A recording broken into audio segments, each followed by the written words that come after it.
When we come with that heat, we got skip on the.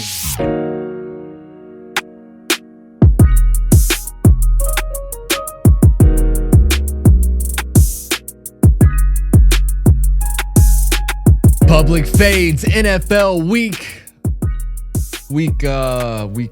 18, 19? No, it's not week 19. We're in the rounds now. We're in the playoffs.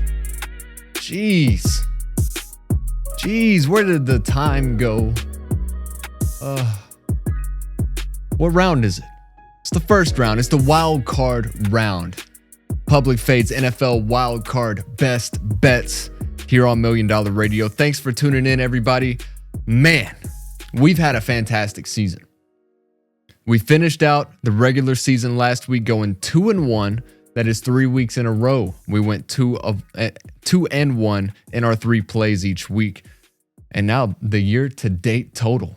Regular season final record, 41-23. Let's go. I have one motto, or I guess 2 mottos, and 2 mottos only on this Public Fade show. 1, don't bet your house, always bet responsibly. 2, the house always wins. And yeah, we've won against the house technically, with the picks, with the record. We're 18 games in the positive. But we're betting with the house. We're fading the public as the public gets all of their money taken. Now, it's not just that easy. I got to be the one to go through and pick the games and find the ones that I like the most. Throughout the whole year, we've had weeks where we only had 1 win, but not many of them. And never have we had a week with 0 wins. So it's been a long season. We've done 1 episode every week since week 2. Week 1 obviously was the one that I went 4-0 using this method to open up the year, and decided to start doing this show. And I really am glad that I did it. But without further ado, let's break into the recap of last week. No honorable mentions last week, none this week, although we will have 3 plays again. No honorable mentions, but we will go through every wildcard game, all 6 of them here on Public Fades. But last week, 1 loss, 2 wins. Seattle moneyline Saturday night, 13-3 win at San Francisco. Seattle gets the 1 seed. Just really felt like their defense is top tier. San Francisco's defense is middle of the pack. And yes, they only scored 13 points, but there were many opportunities where they could have put at least 2 or 3 more field goals on the board. Should have probably broken into the 20 range as far as points go for Seattle. But that Seattle defense, I mean, they had a couple things go their way, especially that interception late that went off the hands of Christian McCaffrey. But overall, that defense held them to 3 points through 4 quarters. That is very impressive, especially against a San Francisco team that put up 42 weeks the week before at home against Chicago. Now, Chicago's defense not the best. Seattle's defense up there as one of the best, if not the best, and they proved it last week. Second win, Pittsburgh plus 3.5 at home against Baltimore. This was a winner-take-all game for the AFC North title. Loser goes home, and Baltimore went home packing. 3.5-point favorites at Pittsburgh. Always just feel like Mike Tomlin somehow has Lamar's number. This was his first week throughout the last 2 months where he practiced a full week with Baltimore, and Lamar didn't look bad. Pittsburgh's defense just kept trying to give the game away to Lamar and the Ravens. But ultimately, Aaron Rodgers answered twice. A missed field goal from Tyler Loop to win the game after a missed extra point from Chris Boswell. Now, I feel like if Boswell would have hit that extra point, Loop would have, I don't know, something about either kicking a field goal to tie or kicking a field goal to win. There's more pressure on you to hit a game winner instead of a game tying field goal, in my opinion. And the rookie could not get it done. Shanked it to the right. Absolute fantastic win from Pittsburgh, and a blockbuster cinema game it was. in Acrisure Stadium. And one loss last week. It was the first game on the slate. And just Tampa Bay minus 2.5. They win by 2. They were up 16-7 most of the way through the second half. And with about 2 minutes to go, Bryce Young hits a big pass to McMillan, sets him up for a touchdown. And Tampa Bay, some missed opportunities to cover throughout the whole game. But ultimately, I mean, a loss is a loss, whether it's on a hook or not. And this one, the hook got us. But overall, a pretty good weekend to cap off a pretty great season here on Public Fades. But, ladies and gentlemen, we're not done. It's winning time. We're in the fourth quarter. Playoffs. What are we going to do about it? I'm asking, what are we going to do about it? Are we going to start off and go 3-0 in the wild card round betting against the public? Or is this a public time of the year to be betting? So, I don't know. We're about to find out. This is the first time we've hit the playoffs on Public Fades, and I'm very excited for it. Like I said, we're going to go through all 6 games in the wild card round, beginning with the 2 on Saturday. No plays on Saturday. Then we got 2 on Sunday, 1 Monday night. Okay, so let's just get it started. Like I said, 41-23 overall record on Public Fades. And we're going to see if we're going to add the playoffs to the actual total or just keep it separate. I don't know. First time here. Let's see what happens. We got 6 games this weekend. Then we got 4 games next weekend. Then we got 2 games the week after that. And then 2 weeks off before 1 game. And that 1 game is the Super Bowl. The road to Super Bowl 60. Is this 60? I don't remember. But first of all, let's just take a look at the playoff bracket that we have pulled up here. Yes, I did this myself. I'm pretty proud of it. But yeah. So we got 2 games on Saturday. It'll be the Rams and the Panthers. LA minus 10.5. Packers pick 'em favorites over the Bears. And that's been something that has changed quite a bit over this past week. It just swaps between Bears minus 1.5, Packers minus 1.5, back and forth, and a lot of money on the Bears. We'll get to that in a second. And then on Sunday, if you look over to the right in the middle, we got the Bills at the Jaguars at 1 o'clock. Bills pick 'em favorites in Jacksonville. That'll set us up with the back on the left 49ers and Eagles. Eagles minus 4.5 in that one.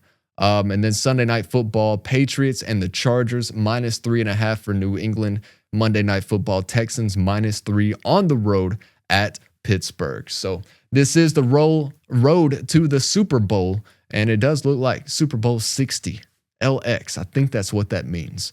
So anyways, let's get into it. We got the Rams at the Panthers, like I said, minus 10.5 for Los Angeles. 10.5 in a playoff game on the road, might I add. 4:30 Saturday on Fox. 53% of the money, 60% of the bets are on the underdogs, the home dogs. Carolina 8-9 straight up, 10-7 against the spread. Rams 12-5 straight up and against the spread. There's no question here who the better team is. Okay, let's get that straight. The only question in this one is if 10.5 is too many points. I'll get it right in a second. Like I said, no plays on these games Saturday, but we're still going to go through them. Carolina beat the Rams 31-28 in Carolina 5 weeks ago. So this is a matchup we've already seen before, not too far out of recent memory either. Matt Stafford in that game, 243 yards in the air, 2 touchdowns, but 2 interceptions. Bryce Young threw for 206 and 3 tutties. Big plays helped Carolina in that game. But ultimately, they are here. Should Carolina be here in the playoffs, especially hosting a playoff game? That's just something that the NFL does. If you win your division, you get a home playoff game in the first round, seeded 1 through 4. And yeah. But I like the NFL playoffs. I like the way it's set up. I'm not going to be one to sit on my high horse and say they need to change how the playoffs are. I feel like we get enough of that in the college football world. But LA is in their last 6, only 3-3 in their last 6. Their wins came twice against Arizona, once against Detroit. Losses include Atlanta, bad loss. Seattle, tough loss. That one was the one that Thursday Night Football went into overtime. And then that one that we mentioned against Carolina, where the Panthers won by 3. Carolina 2-4 in their last 6. Wins over Tampa Bay and Los Angeles, the Rams. Losses San Francisco, New Orleans, Seattle, and Tampa Bay last week. So for this one, like I said, no official play. I'm kind of leaning the Rams on the road. It is a lot of points. That's one of the main reasons I'm staying away from this one, because a lot of things can happen to cover 10.5 with a backdoor cover. So I'm staying away from that one, leaning towards the Rams. I think they should win. They should be the better team. Seems like the Rams, though, have a couple games here and there where they don't play to their best, to their capability of playing. And sometimes these smaller teams get them, but with it being a playoff game, everything on the line, win or go home, I think the Rams will get it done. So Saturday night, 8 o'clock on Amazon Prime, Packers pick 'em favorites at the Bears. Now this one is set up to be a prime public fade. But the one and only team remaining that is on the public fade banned list is the Green Bay Packers. We got 73% of the money, 70% of the bets on Chicago. The Bears 11-6 straight up. Great year. Great year. NFC North champs, 2 seed in the playoffs. 10-6-1 against the spread. That's good. That's pretty good.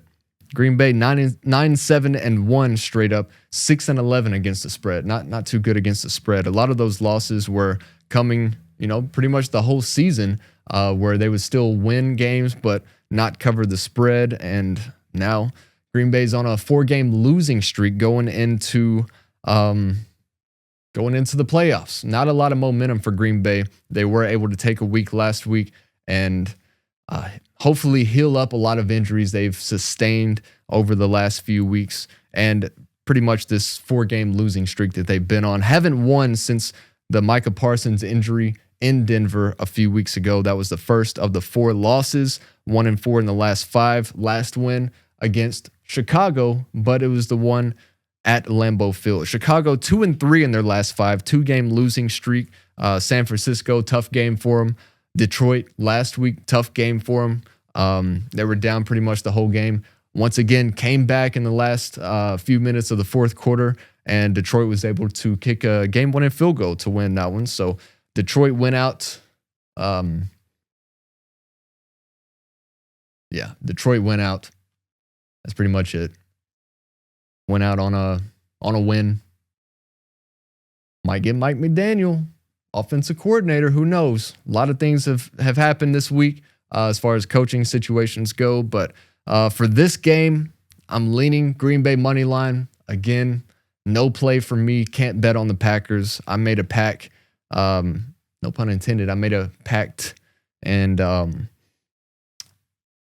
can't bet on Green Bay. So not gonna count it. Not gonna do it. But there is 73% of the money and 70% of the bets on Chicago.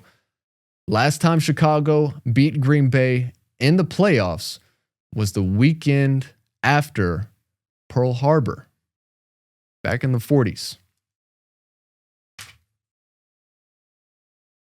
Just saying. But then we get set up for 3 games on Sunday. Not championship weekend. What am I thinking? I'm getting ahead of myself. Super wildcard weekend. We got the Bills at the Jags. Bills minus 1.5, 1 o'clock on CBS Sunday. 64% of the money, 56% of the bets are on Jacksonville. Now, this one is tugging at my heartstrings. It really is. It really is. If I had to pick a favorite team remaining in the AFC, I would pick Jacksonville. I would. 64% of the money, 56% of the bets are on Jacksonville. 13-4 straight up, 12-5 against the spread. They've had a great year.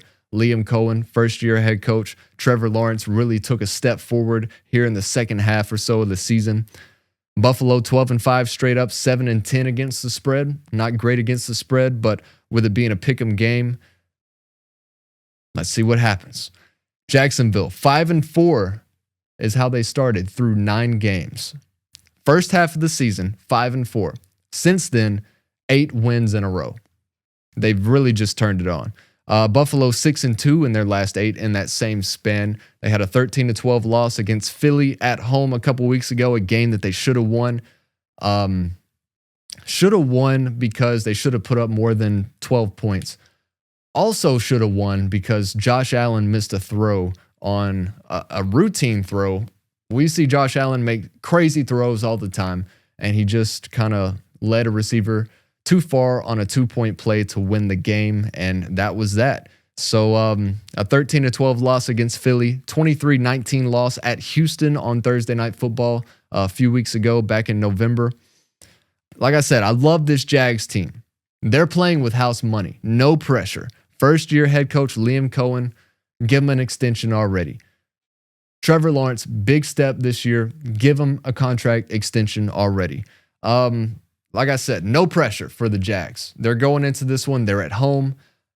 They've already had a good season. Even if they lose here, it's going to be a win for the season overall. Obviously, they want to keep winning. They want this momentum to carry them through the playoffs.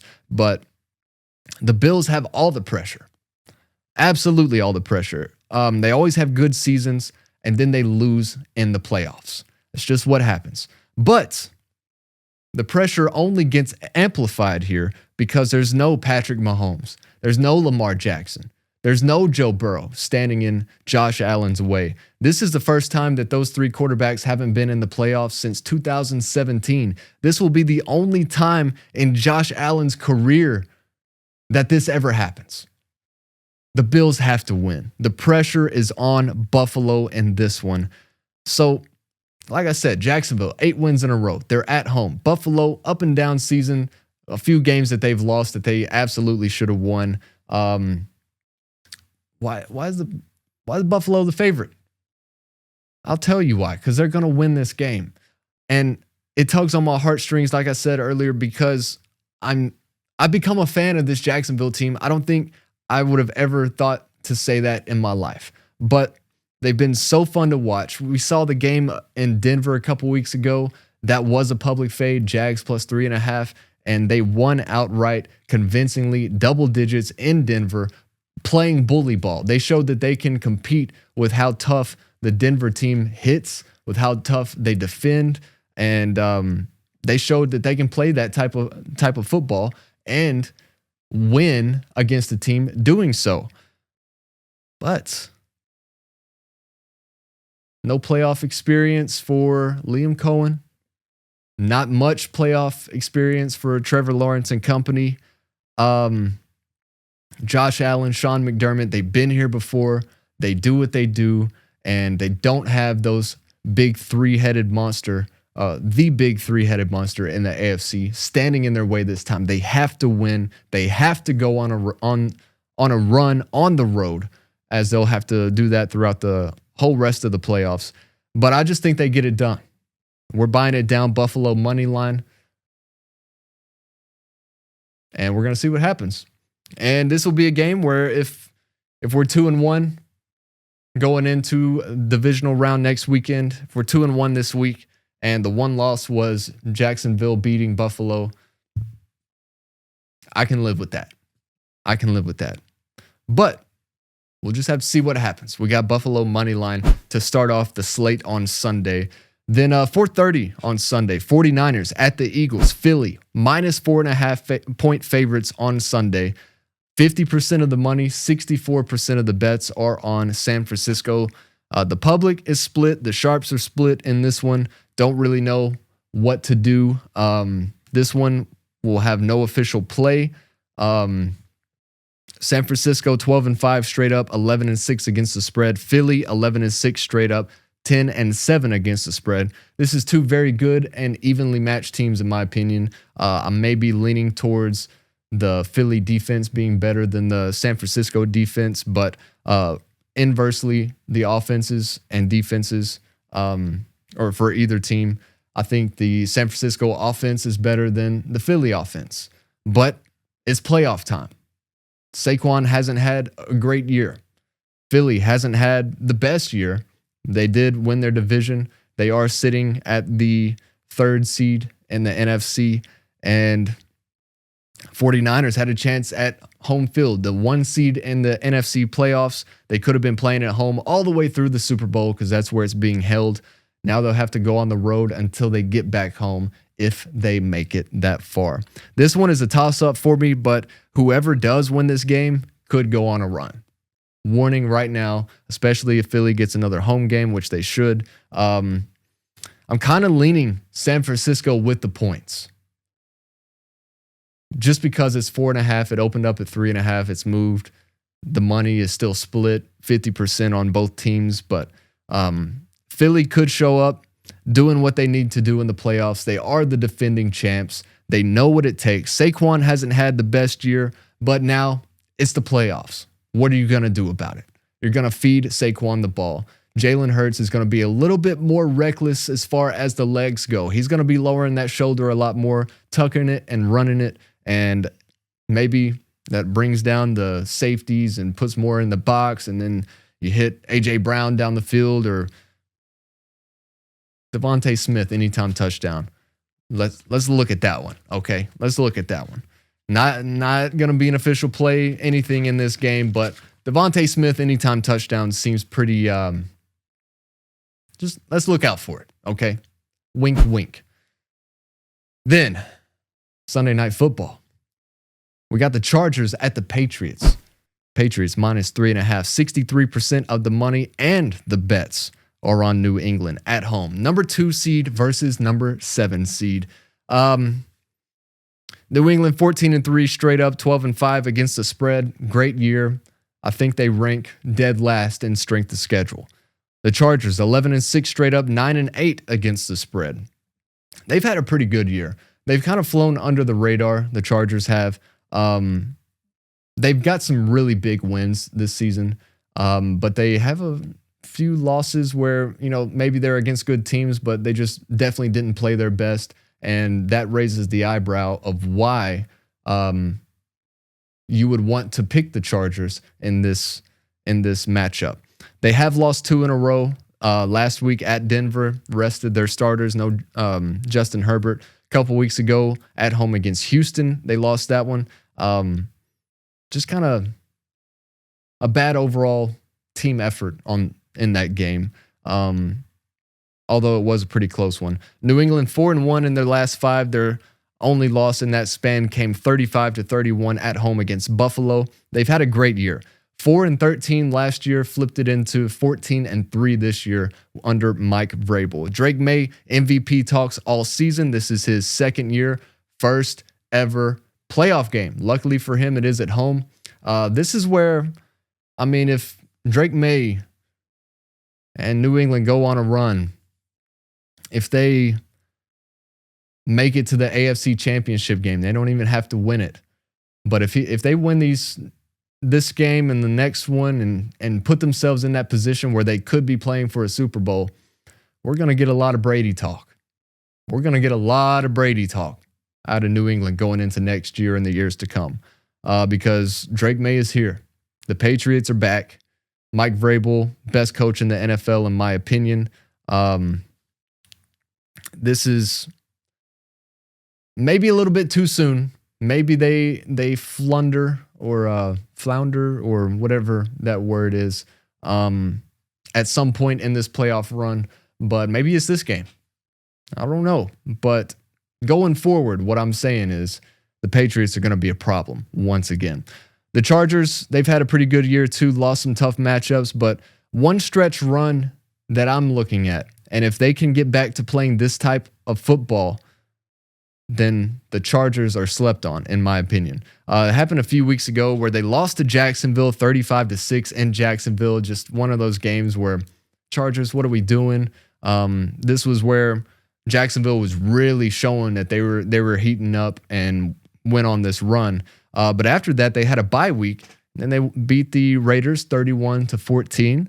Then they had a 22-19 overtime win on Monday Night Football at home against Philly, followed by a 16-13 slugfest at Kansas City the very next week, and capped it off with a 34-17 win at Dallas. So, like I said, Kansas City, Patrick Mahomes was playing in that game. They still had a lot on the line. That was the game that once they lost, they were eliminated from playoff contention. That was the game where Patrick Mahomes gets hurt on the last drive where they could at least tie it, possibly win the game. So that should be mentioned before we start talking about Chris Oladokun or, how the Chiefs have been since Patty got hurt. So the Chargers defense, top 5 in passing defense and overall defense. They've been slept on, like I said, this year. They've had some games where they just didn't play that well, but they do have winners and they do know how to win, and they do have the points on their side. And we're going to be taking those points with the Chargers plus 3.5 on Sunday Night Football. And that'll get us set up for the last showdown of the Super Wild Card weekend. We've got the Texans, road favorites at the Steelers, Monday Night Football on ESPN and ABC. Minus 3-point favorites for Houston going into Acrisure. 59% of the money, 54% of the bets are on Houston. Now, the Texans have been one of those teams that flew under the radar. They've still somehow under the radar right now on a 9-game winning streak. The hottest team in the NFL as far as that goes. Jacksonville with an 8-game winning streak. And that's kind of crazy that these two teams haven't played each other in at least 9 weeks. The Jags lost to the Texans. That was their last loss, and that was the first game of their 9-game winning streak for Houston. So it's been 9 weeks since they played each other. 9-game win streak, best in the NFL. Pittsburgh 4-1 in their last 5. That loss came against at Cleveland 2 weeks ago. A game where they were just playing not to win, but to make sure Myles Garrett didn't get the sack record, which I think is just astonishing to me. And they still had a chance to tie it at the end on the goal line. Couldn't get it done in the red zone. But with this one, Rodgers back in the playoffs. First time since 2021. That was the season where they, with the Packers, made it all the way to the NFC Championship game. And Kevin King let Scotty Miller burn them before halftime. Aaron Jones came out and fumbled first drive of the second half. Didn't think I'd be reliving that today. Anyways, first game since then for Raji. Houston defense is top 3 in most categories. They are up there with Seattle and Denver, top 3 defenses in the league, head and shoulders above the rest of the league. So top 3 in most categories. The matchup for me to watch for isn't Aaron Rodgers versus this defense. The matchup for me is Houston's offense versus Pittsburgh's defense. Houston's offense is 23rd in passing in the league, 22nd in rushing. Pittsburgh defense, 17th in points allowed, but 5th in takeaways and a top 3 red zone defense.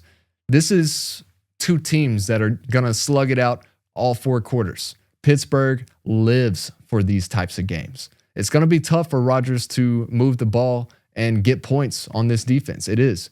But I don't really think too highly of this Houston Texans offense. Okay.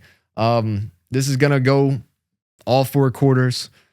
Yes, Houston's defense is outstanding, but like I said, Pittsburgh lives for these types of games. They're going to drag you in the mud for 4 quarters. They're going to have a chance to win late.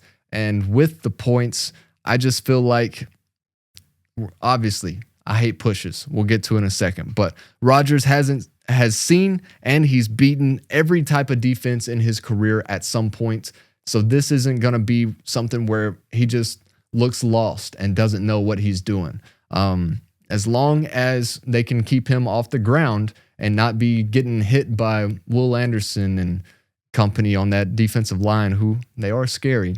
But Raji gets his weapon back. DK Metcalf will be playing in this game, and it's going to open up the field a lot more as far as sending DK deep, keeping safeties and two people with eyes on DK. It's going to open up the crossing routes down below. It's going to open up the running game a little bit more, and they're going to need it. They are going to need it. This will be 4 quarters of us sweating it out in this one, and we are going to buy it down because I hate pushes. Pittsburgh plus 3.5 is the play for Monday Night Football on Public Fades. So, ladies and gentlemen, it's here. It's winning time. We're in the playoffs, and this is going to be something where we look back on, and hopefully this will be a good start to 2026. We went 2-1 last week to officially kick off the new year. We're in playoff time. This is where it matters. This is where it's time to win. We're in the 4th quarter, game on the line. What are we going to do about it? I'll tell you what we're going to do. We're going to fade the public once again here on Public Fades. You have the plays. Do what you want with them. We've got the Steelers plus 3.5. We've got the Bills money line. And we've got the Chargers plus 3.5. And those are the official plays here on Public Fades as we once again fade the public with $1 Million Radio. So, ladies and gentlemen, thanks for watching all year. If you're new to us, welcome. And let's keep this winning going. Like I said, 41-23 overall on the season, but we're 0-0 now going into the playoffs. So you have the plays. Do what you want with them. As always, don't bet the house, because the house always wins. And we will once again be back 3-0 or 0-3, anywhere in between. We will still be back next week as we get ready for the divisional round and see who moves on from the super wild card weekend in the NFL. So thanks for watching. And as always, we'll see you next time.